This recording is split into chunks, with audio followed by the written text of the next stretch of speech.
Hey, welcome back. Welcome back. This is Sparring Minds. I'm Sam Little, Mr. Maritime. Yo, it's the chef, Mr. Main Topic. You Yeah. know who I am, man. It's Charlie Hustle, okay? Charles Jones. Fellas, was really good, man. Capo! You Just already trying know. to keep, just trying to keep the energy up. Just trying to keep the energy up. All right, Tired. man. Let's get it, man. Let's get a nice show in here, man. Part of me, man. I'm back. I mean, it's Father's Day. You know what I mean? And I know we're all fathers here. Salute to our brother Anthony Hightower, who's not here with us right now, but we hope he gets the opportunity to jump on here in a few minutes. But Yeah. what was y'all into today? What did today look like for y'all? Oh, man. You want? Well, today for Good, man. me, I chefed up. I chefed up my pops, my bros, some good food. You know what I'm saying? Like Father's Day, people restaurants are charging an arm, a leg, or whatever the case may be for some good food. So, being that I do what I do, shout out to my girl, you know what I mean, for the fresh apron, chef. Legendary. I didn't even peep that. For the chef joint, Mr. Main Nice, Topic shit. That's his choice. Topic, nice. you know what I'm saying? So I did what I usually do and make it do what it do. Make it does what it does. So, you know what I'm That's just dope. saying? Cindy, what Chefed you up get into? everybody. Chefed up Ah, I'm everybody. Got a little. nah. My day was traveling. I was in travel all day, man. I'm just getting back from Memphis. Okay. Went Yeah. out there, snapped Shout out, up a man. bunch of pictures and whatnot. Just got away for a little while. Uh, just in time for Father's Day. So Shout out to my it is sister. what it is. Yeah, Yeah. shout Shout out to out, my shout sister out to P. Precious. What up? Shout Shout out to Risk too, man. Risk keeping Maine happy, keeping Maine smiling. You know what I mean? Can't ask Yes, for nothing yes. less from my Salute, brother over salute. there. So yeah, out during a fucking pandemic. You know yeah, what I So, man. mean? Come on. so what it is? What's going on, Chuck? What's going on today? You know what? I want to just kind of focus this around Father's Day, man. Such a big deal for us. You know what I mean? Such a big deal Mm. for all the men around the country. And I figure we just take a day away from all the drama, take away from all the turmoil that's happening in the streets that we normally talk about. And just kind of relax, take some strolls down memory lane, talk about what we got playing with our own children, our own life, and kind of just, take a little time to do that, man. Keep it a little lighthearted. I mean, how y'all feel about that? We can rock with that. We can rock with that. Why not? All Let's right, go. Let's get it. let me start with this, and I'll start with you, man. Um, what's your fondest memory as being a father? That memory that stands out, that thing that you always resort back to, like during your down days, it's dark. You know what I mean? Raining outside, you're like, nah, this memory brings me back to where I need to be. Ah, man. So yeah, there's so many days like that for me. Um, but I don't know. I guess any time where I could go to my daughter's school to pick her up, and you get to that door, and like everybody's kids like, "Hey, daddy," you know what I mean? Like as they're like running towards you, towards the door, like that's something that stands out um big time with me. You know what I'm saying? Just because like, it's just a moment that again, and I'm sure both of you guys have felt that before when you walk to the door and your kid is just, they just yell out daddy. You know what I mean? Like and they're running towards you at the same time in which you're saying that comment in Mm-hmm. particular. You know what I'm saying? So that just means a lot. Um, if any, like I said, if anything that could stand out, that would be one thing. It's so many things what comes of being a father that stand out. But yeah, anytime you go to a place where you see them and they run up to you and they just yell out, "Hey, daddy!" blah, blah, that's just memories. You know what I'm saying? So yeah, Uh, Jones. I so I got two of them, right? Yep. And one of them, I was with both of my boys, obviously. Um, Trey and Dorian, and we were at I can't think of the name of the park. That's why I'm delaying. So pardon me. Trying to think of the name of the park. I can't think of it off the top of my head, but it was my youngest son had Pee Wee football. He was playing in the F League. He was super young. He was like maybe six or seven around there. And those practices were in the afternoon. And so while he was practicing, me and my oldest were just sitting on the bench, kind of hanging out, relaxing, whatever have you, right? And so, the practice started to die down a little bit. My oldest was like, "Yo, Dad, like, let's get the football out the car so we could throw the pigskin around a little bit." You know what I mean? I was just sitting on the bench, so I'm like, "Oh yeah, go ahead. Here's the car key. Run over there, get the football out the trunk. I mean, you can throw it around for a little bit until his practice is over." So he runs to the car, comes back with the football, like super excited, like, "Yes, we're gonna get throw it around, whatever." I'm like, "Man, let's get it." You know what I mean? I'm like, "Hey, yo, pass me back my car key real quick." He said, "Oh," I said, "My nigga, where's the car key?" he said, "Oh, I don't know." I said, "Trey, bro, like this ain't the time to fool around. Like, what you do with the car key?" Come to find out, he left the car key inside the car, in the trunk of the car, right? Yeah. And like, he was so distraught, B, right? And because I was so tight too, right? Like, when you're a young pops, you know what I mean? Like, you tight, you like, "Yo, nigga, what you doing?" And so I know he saw that I was tight, so he was distraught. And so, like, of course, what can you do at that moment, right? Like, I called AAA. They were like, "Yeah, we'll be there in 3 hours." Right? Yeah. I'm like, "All right, whatever." So my youngest, his practice is done. Everybody's leaving. We just sitting there throwing the football around, right? And so my oldest son is like, "Oh, I'm so sorry. I'm so sorry." And my youngest is like, "Don't worry. This is great because now we have more time to play football," right? Like, it was just like, he was so innocent and thought it was just the best thing in the world. Like, we could just spend more time playing football, right? It was one of those things that always stand in my head. It ended up being a dope event, though. It did. It just ended up being us out in the middle of the night with street lights on, throwing the football around. You know what I mean? And just building a little bond there, just having that memory. So that was cool. And then the second one that jumps out to me is that we were at a family reunion, and my family reunions are pretty big, and we have an annual kickball game at these reunions, right? And so me and my oldest were having really good games, like, home runs every time we got up, right? And so my youngest wanted to follow in that, right? Because we would do our little Jones celebration, etc., right? But my youngest was like struggling, like he couldn't hit the ball anywhere, right? And so I looked, he had struck out this time. He was totally mad. He almost was on the verge of crying, you know what I mean? Yeah. And so I was gonna walk over to him. But before I got there, his brother had already gotten there. You know what I mean? Put his arm around his shoulder, was like, "Yo, don't worry about it. Like, we got it. Still Team Jones. We're still the best out here." Just doing that, you know what I mean? And showing me that, like, that relationship was built. It was strong. Their brotherhood is strong. That's the important thing about this, right? That we're raising them to make sure that they're cemented, uplifting each other. Yeah, and it was just that, I couldn't have been more proud of him stepping and doing that, and just, so those are the ones that stand out to me. What about you? Shout out to my man Trey. Shout out to my man Trey. Just don't tag me in no more video games on Facebook. That's all. Yeah, he might. What about you? What moments stand out to you, bro? Oh, moments. I mean, I got 22 moments going on, 22 years of moments. I got tons of them. Oh man, jeez. What steps out? I think, I'm a sports fan.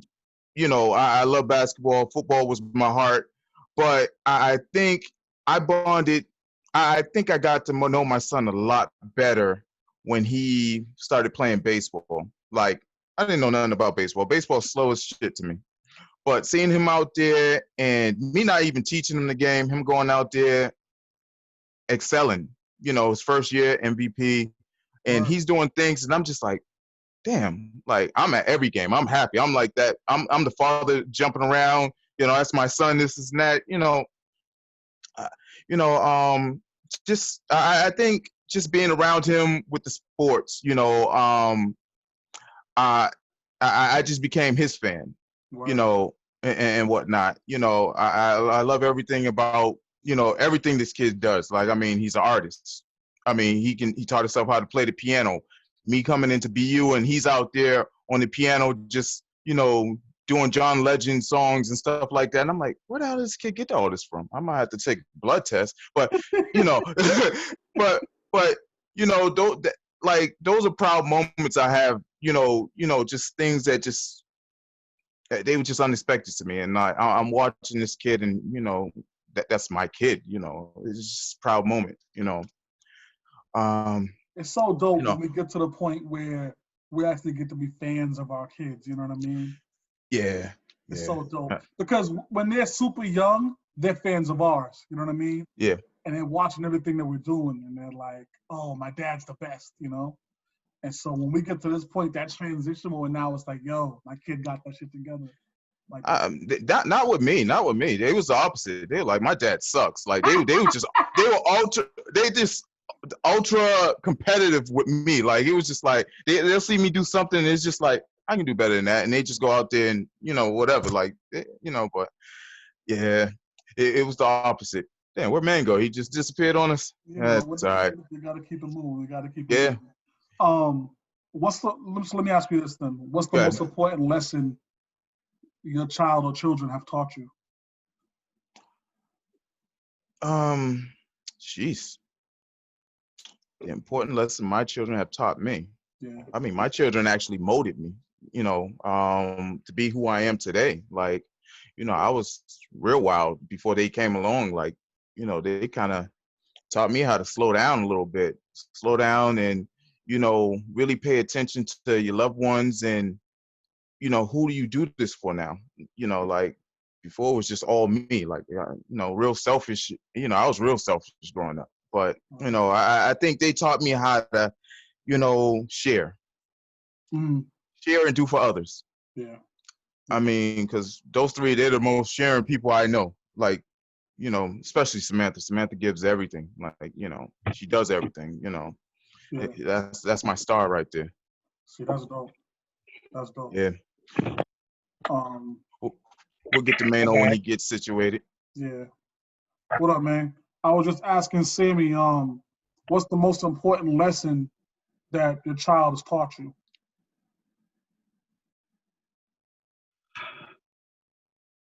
Patience. Yeah. Yeah, that's for Patience, sure. patience, man. Patience. Patience. It's just it can't be any other thing for me right now except for patience. Because it's it teaches you how to just like I don't know, deal with another personality um extremely close to you and you can't always react to everything that they say or do. Mm-hmm. At least just to me, you Yeah. can't overreact to everything that's going on, and you have to put yourself in those shoes and understand that you were that age, that time, and doing the same exact thing from just a different standpoint. Whether you know what I mean, obviously we were young men, but these are girls that we're raising, like me and Little in particular. You know what I'm saying? And so that's just a different element, a different ball game. It's just different that part right there, especially with raising a little girl. Um, Mm-hmm.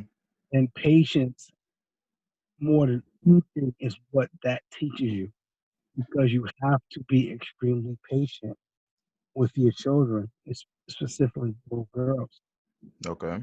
It's Mm-hmm. just the biggest thing that I've learned from it is just having the best patience ever. I think I think for me, I got two different life lessons from both of my boys, right? So I had Trey when I was like 21, something like Mm-hmm. that. And Trigger. so I think from Trey, I really got to understand the word of reflection, right? Mm-hmm. Because everything I did, Trey did. You know what I Oh, mean? I already know Um, that feeling. and he was Oh, like a fucking mirror image of everything that I did. it's Um, dope though. it is, but it's scary. It's scary Right. when you realize that, and because again, because I was so young, my Mm-hmm. growing, he was watching me grow. You see what I'm Yeah. saying? He was watching me make mistakes. He was watching me do things that I probably shouldn't have been doing. You know what I Now, mean? now, question. I'm sorry for interrupting you. Oh, you good? Um, Now, is it hard to discipline him? Because Trey, like you're saying, that's that. Basically, he's like your mirror view. That's how Kevon is with me, Yeah. and I find it difficult. Like sometimes, like I yell at him, but then I go away laughing, like, yo, this little motherfucker right here, man. Like, yo, Did the he same shit does I every did. fucking thing I do. Yeah, exactly. That's funny. Nah, it's Like, not difficult. it's I don't know, but I don't have a boy, but I can just guess like you probably want to give him so much, but you know what I'm saying? Like the part of the time it's like, yo, like he needs to understand this and kind of see it from his own standpoint because he may not feel the way I'm giving it to him as far as what I think he should do versus what he's gonna do on his own. Hmm. Saying like, Yeah. again, I don't have a boy, so I guess it's tough for me to speak on that. But Not, you know what I think is? You know what I think it is? It's not difficult at all to Hmm. discipline him. Because like I know every parent says this, right? But Trey really is a good kid. Like Hmm. he never gets in trouble. He never has drama. He's just not that kind of kid. You know what I mean? Yeah. So it makes it easy. Like I very rarely have to discipline him on anything, right? Um, but then secondarily, because he grew up with me, Hmm. really like I can reference back things and he remembers them, right? So as an example, I'll be like, yo, Trey, um, do you remember the time when I did this? And he'd be like, yeah, I remember, because he was sitting right next to me, right? And I'm like, Hmm. yeah, well, here's the end result of that. And here's why I did that was a mistake. So now he can personally understand that. You know what I mean? And be like, oh, okay, I see what you're saying. And so I'll avoid that path. And he's been real good about that. He's been real good about that. So Trey has taught me reflection. Let me answer the question. Trey taught me reflection. Um, and Dorian, maybe more importantly than reflection, Dorian taught me compassion, right? Hmm. Because Dorian's a hmm, big, he's emotional. He's a hugger. He's all these kind of different things. You know what I mean? He Hmm. needs emotional stability. He's all these kind of different things, right? And so, Yeah. me growing up as this tough guy, Hmm. black guy, we don't do well with compassion. We don't do well with emotion, right? It's Yeah. not what Yeah. we're taught. It's just not how we're designed as. At least coming up in the '90s, that was kind of looked at as soft, right? Um, but Dorian really has instilled in me the fact that letting somebody know you love them, letting somebody know that you care about them is important. You know what I mean? Yes. Yes. Hmm. But yeah, that's a valuable lesson that he's taught me inadvertently, but he's always been, even since he was a little kid, he was always like, when you see me, give me a hug. I don't want that. You know what I mean? Just show me some love. Yeah. That's a big lesson. That was a big lesson for me. So I appreciate them both for those lessons that they taught me. You know what I mean? All right. That's what's Um, up. so let me ask you this, like, and all of us are relatively young fathers, right? Um, so how much does like money and finances play a role in being a father? Like, do you find that you couldn't be is it more difficult if you're struggling financially to be a father, to be a good father, or is it are they two separate conversations? Oh. um, I'm I not. asked that. Let me give you some background. Let me give you some background real quick before you go, man. Because Yep. I was doing some homework and ask a lot of people and read a lot of things. And back in the 60s and 70s, right, when you saw all the black fathers leaving the black households, right? One of Hmm. the chief reasons for them doing that was, oh, I can't afford a kid. You see what I'm saying? I Yeah. can't afford that. Like, Yeah. Yeah. You're right. Yeah. and You're right. so Hmm. I ask us now, modern day men living in a world that might be a little bit different than it was back in the 70s, how much finances play a role in that? You know what? You know, Me, you know, I didn't know if we were poor or not, say the truth. I mean, we've, with me, it was like a family thing. It was like we had a big village, my aunts, uncles, like, so it wasn't like, I seen us being poor. And even when I had Kevon and Samantha and stuff like that, like my mom was there, my pops was there. So it wasn't like, I had struggles like that. So I really can't even call it, say the truth. Like, family stepped in and they helped take up some of that slack. What about you, man? Did money ever become like a conversation where you was like, damn, like how am I gonna afford to be able to raise a daughter right? Um, I think all of that comes to you in the beginning of when you feel like it's about to happen, but you know your situation as far as your family like plays a part into it. Really, it didn't. You know what I'm saying? Like I was really worried about what type of father I was gonna be. Um, the situation from the background didn't really play into a part. So I always felt like the situation would be right, regardless of what. It would just be something that wouldn't be in a Yeah, there's, handbook or there's a knocking noise, King. I don't know if you hear that or not. I'm sorry. my fault. Yeah, Dorchester and fireworks. So, Yeah, um, it's the worst. yeah, it would be something I wouldn't like worry about like too much. I just felt like it was something I was gonna learn on the job, and it would make me understand it better or not. You know what I'm saying? So yeah. I think I think again because I grew up was so young with Trey, my oldest, right? Like Yep. everything was a financial struggle. You know what I mean? Like Yeah. they would be like, "Dad, let's go to McDonald's," and I'd be like, Hmm. "I got barely enough gas to get you home, my nigga. Like, ain't no Yeah. McDonald's money here. You dig?" Like, Yeah. and so like, cause I had him and I had my little sister who are the same age, or give or take a year, and Hmm. so like I would get Trey on the weekends because me and his mother weren't together. Um, and they lived in Rhode Island, so that was an hour ride. Oh, yeah, yeah, yeah. Oh Um, man. and so like it's those little things that nobody talks about, nobody really cares about, right? But Hmm. like I didn't have my own ride. Like these were some difficult times financially for me. You know what I'm saying? Yep. And so I'd have to borrow my mom's car just to go pick them up and then drop them Yeah. off. And then like, oh, Dad, so what are we doing this weekend, right? And I'm like, we'll figure something out. We'll have a good time, And Yeah. when I got $18 in my pocket, you know what I mean? And that's again had to make that run to Rhode Island. That's $10 in gas right there, you know. Yeah. And then so, oh, let's go to the movies. Okay, we'll go to the movies. Now I'm tight, right? And it's like, here, you guys split the popcorn. Like, don't worry about it. I'll split that popcorn. Uh-huh. I want my own popcorn. You know how kids be. You know what I mean? Like, Yeah, yeah. but me I'm going through a financial struggle. You see what I'm saying? So Hmm. like, I can't let the kids know that. It's not, of Yeah. course, it's not their fault. It's not their situation. You know what I Hmm. mean? I still want to show them the best of times. I still want to get them out and reward them for being good kids and just allowing them to live a kid life. So, yeah, like, go ahead. We're going to get that. We're going to get 2 Happy Meals, right? Yeah. Oh, Dad, what are you going to have? Oh, I'm not hungry.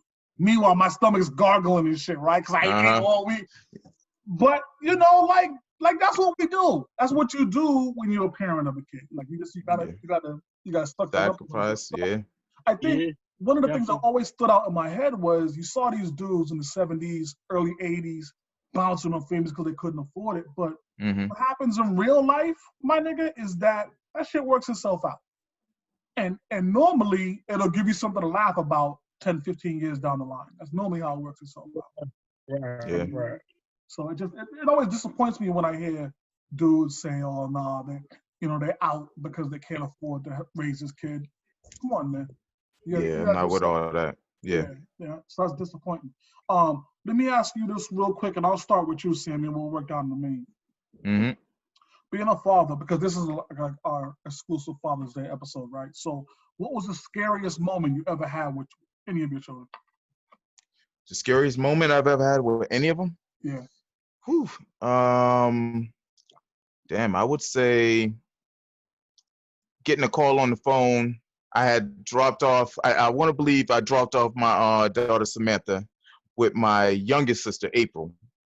Now, April adores Samantha. She's doing her hair, all types of stuff, and um, I think my mom called and was like, "Hey, you got to come back to the house.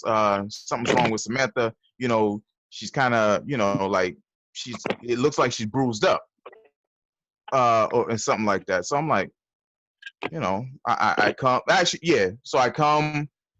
Samantha's whole ear is just swollen. So I'm like, "What the fuck?" What the You hell? know. So I'm going off. I'm going off on April. Like, what you do? You drop it? What? And April's crying up a storm and everything. And we go take her to the hospital, and they're like, "Oh, she just had an ear infection." Oh. So now I done cursed April out Yeah, now and you all have. types of shit. I done hurt her feelings. April's she's basically pleading to me like, "Yo, I didn't do anything. I don't know what happened." You know, I felt so. I was so hurt.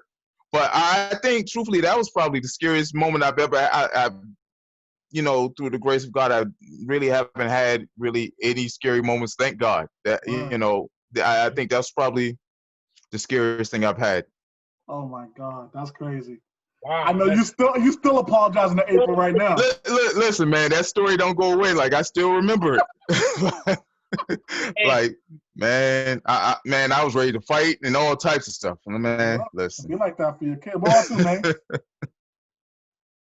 My God. Ooh.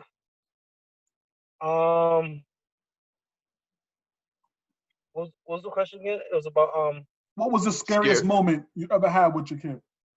Yeah. So scariest moment would probably have to be my daughter was born premature. Mm. And so you know, I'll probably say that part about it.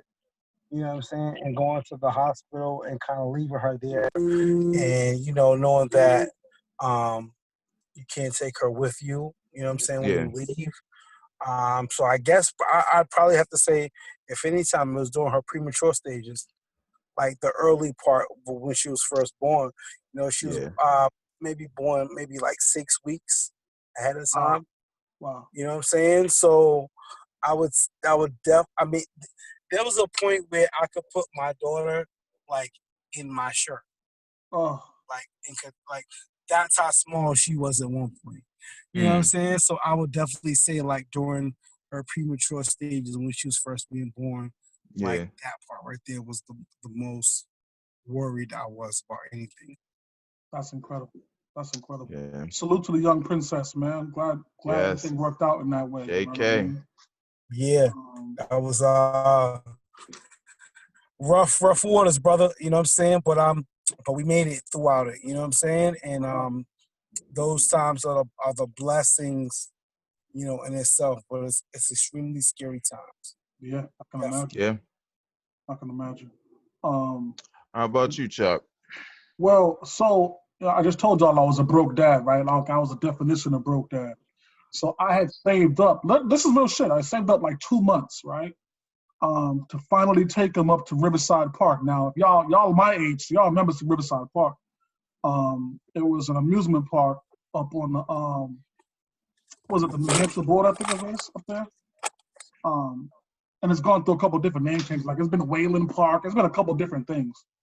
But when we went, it was Riverside Park, and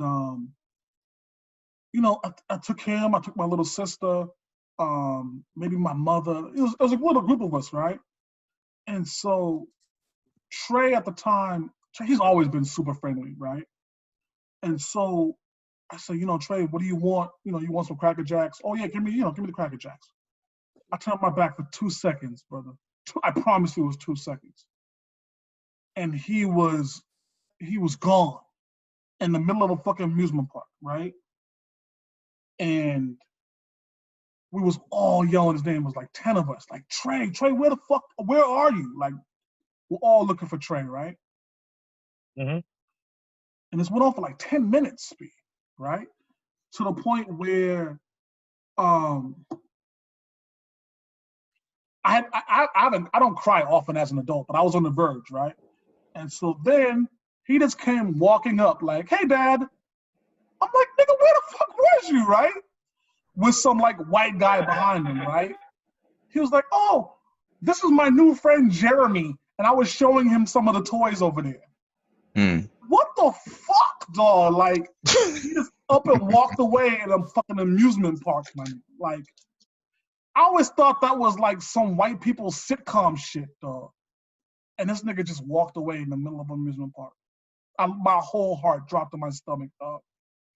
It's one of those moments where I wanted to kill him, but I was hugging him too hard, so I didn't kill him. But it was super crazy. It was super crazy. So that's easily the scariest moment. Easily the scariest moment. I still think about that shit. Yeah, my God, I can't even call it. I can't call it. Did y'all grow up with y'all pops in y'all life? Like heavy? Yes. Yeah. Sammy, I think Sammy's frozen on us. So what? I mean, what kind of what was your fondest memory of your pops, as with you being a child playing a different role? Um.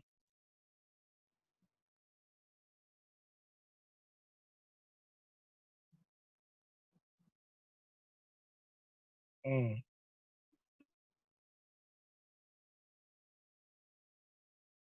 I mean, just give me advice. Yeah. Yeah, just just like, just give me advice. You know what I mean? While he's suspected. Yeah.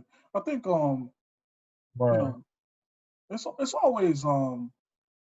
always retrospect with what you learn from your pops, right? Like as a kid, I couldn't tell you Yep. nothing. I couldn't repeat back nothing he was saying. I couldn't do none of that. But now, as an adult, I can see that he was really teaching me a lot about how to be a man and making sacrifices for the things that you wanted for the family that you got. You know what I mean? So those are the things that you respect now. Those are the things that you carry with you as an adult and kind of raise your own family. You dig? Right. Yeah.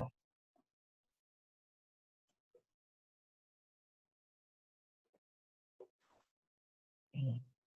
Okay, I think we lost Sammy. Um, Shit. so I tell you what, let's go ahead and we can wrap this. Yep. Um, we'll store it in the archive for the people. But I definitely wanted to just kind of have a conversation about Father's Day, some of the things that drive us, some of the things that, we're taking from our parents and bringing down to our children. I think that's an important step. Um, Things that things that drive us, things that motivate us, things that make us want to be better parents, better fathers, based on our own experiences. And there's so many different ways and avenues that we can go and talk about this. It's an amazing time to be a father. You know what I'm saying? Raising a young queen. For you, my brother, it's dope for you raising two young kings. yeah, Like, so the legacy continues to keep going after the OG. You know what I'm saying? You know what I mean? Like, it just keeps going on, and that's what, as a father, you want more than anything, is you want to see it continue for after you're gone. You want to know that it's going to continue and it's going to keep going on.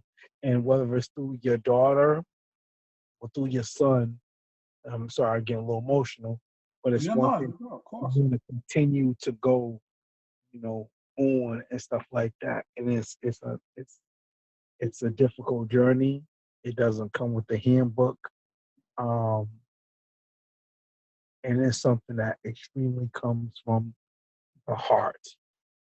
You know what I'm saying? And it's, like I said, you gotta be built, your DNA has to be wired a certain way to want to, make sure that you put forth your 100% all behind it, because everybody does it. So I love to say that. Yeah, it's it's absolutely the purest form of love that there is. Yep, that's a Um, fact. and I think that it makes us stronger just going through it, just going through the path, and you know, just being able to witness that innocence, to witness that growth. Yep. It's incredible, man. It's incredible. So salute to you, Mano, for being an Yeah, incredible father. my Um, brother. You too, man. Like I said, keep setting in the bar high and keep trending it going the right way. You know what I'm saying? Like, and I know how you feel about your pops, but believe me, he looking down, he looking at you and saying, listen, my boy is amazing. My boy is surpassing what I was and what I did. You know what I'm saying? And so during these difficult times for you, my brother, I don't never want you to lose sight of that and what you're doing with your young kids. As my brother, you should know that. You know what I'm saying? Like, believe me, you're someone that they aspire to be like, and you're someone that they aspire to, you know what? The marathon continues. You know what I'm saying? Through me, it continues. So, yes, know that, my brother. I appreciate that, man. Um, Right? yeah, we gotta get out of here, man, because this is getting too heavy for Sparring Minds, man. We gotta get out of here. Sorry. Sorry. About to go I'm somewhere else, man. Yo, Sparring Minds. You already know sorry. who I am, Charlie Hustle. Um, It's a chef. you got my brother, Sammy, and we'll see y'all next swing around, man. For the listeners, we appreciate y'all tuning in. Obviously, you can follow us on YouTube and subscribe to catch the next episodes. And Check us out. yeah, check us out, man. Like I said, we always gonna come, like you see in this episode here, we're gonna come and give you whatever our thoughts are right from the heart. We don't really sugarcoat much here, so you know, it's probably gonna be one of the most unique experiences that you're getting. So stay tuned to the future, man. It's gonna be a bright one for all of us. And we hope you're here for the ride, yo. Sparring Minds, Come on, minds, baby. we out. You heard? Yeah.